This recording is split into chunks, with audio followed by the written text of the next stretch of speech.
Zakari Mwamba, Petit Zacle. Petit Zacle. Zakari Mwamba, le Petit Zacle. Zakari Mwamba. Allez, Petit Zacle. Petit Zacle. Petit Zacle Mwamba, papa na prince. Machibé. Béton. Machibéton na DPS. Simanaïa Zana Kabou. Kabula. Oui, parce que Nazui Yango, on a intérêt à Bino. Je ne vous trahirai jamais. Ce ne sont pas des décisions faciles, ce sont des décisions comme il a annoncé. Et si quand on connaît les lots, on va pour sa vision. Et l'homme de Baïzala. Zakaka Bomo. Bomoko. Machibé. Béton. Machibéton na DPS. Simanaïa Zana Kabou. Kabula.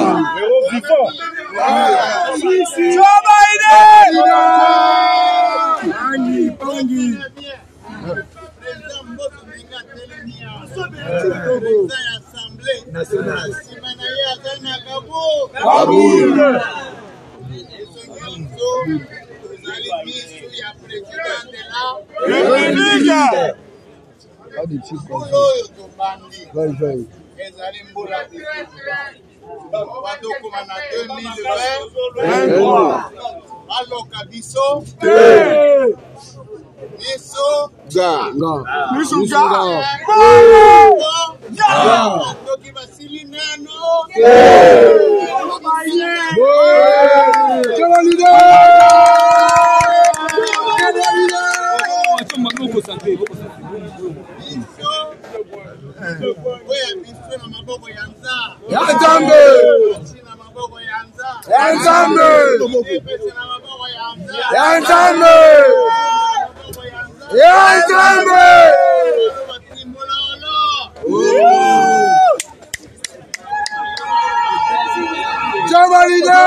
Très bien.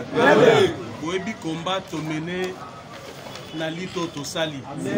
Vous savez que je ne suis ni traître, ni affairiste, ni intérêt personnel. Nous avons tous combattu. Autocom sa partie et si qu'ils allaient les voter. La décision, bien les décisions qui vont suivre, les heures à venir, oui, que Nazui Yango, on a intérêt à Bino. Je ne vous trahirai jamais. Tout ce que je prendrai comme décision, les alliés pour n'abonner à Bino. Merci beaucoup. Mais président aussi, Démissionner. Il vient de démissionner. Il y a énormément du désordre ici au niveau de sa résidence. Vous voyez, donc c'est toute une population qui est en train de pleurnicher ici. Il y a vraiment les gens qui veulent maintenant, comme vous voyez la dame, elle pleure, la dame pleure, les décisions sont tombées. Donc il y a ici pas mal d'émotions, ici. L'honorable Jean-Marc Kaboun vient de démissionner, il vient de démissionner,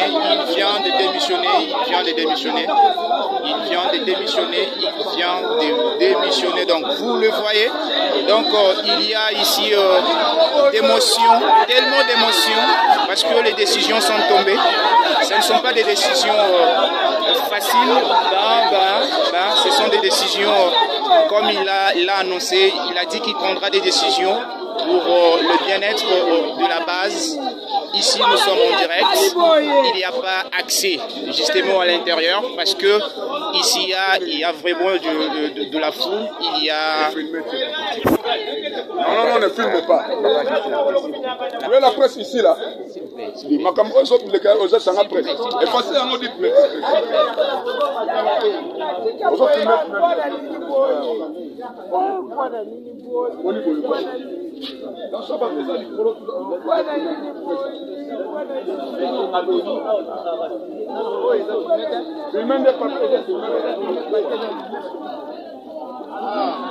salani awa na résident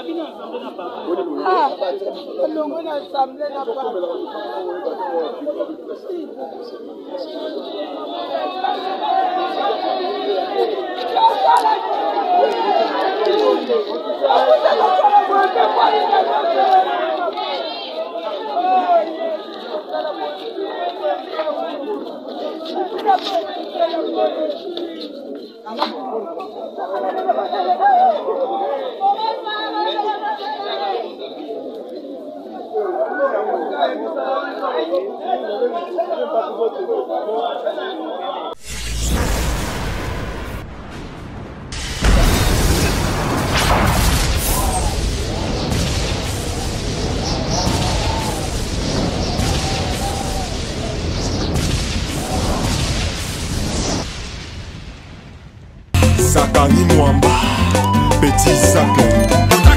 Petit Zacle. Zakari Mwamba, le Petit Zacle.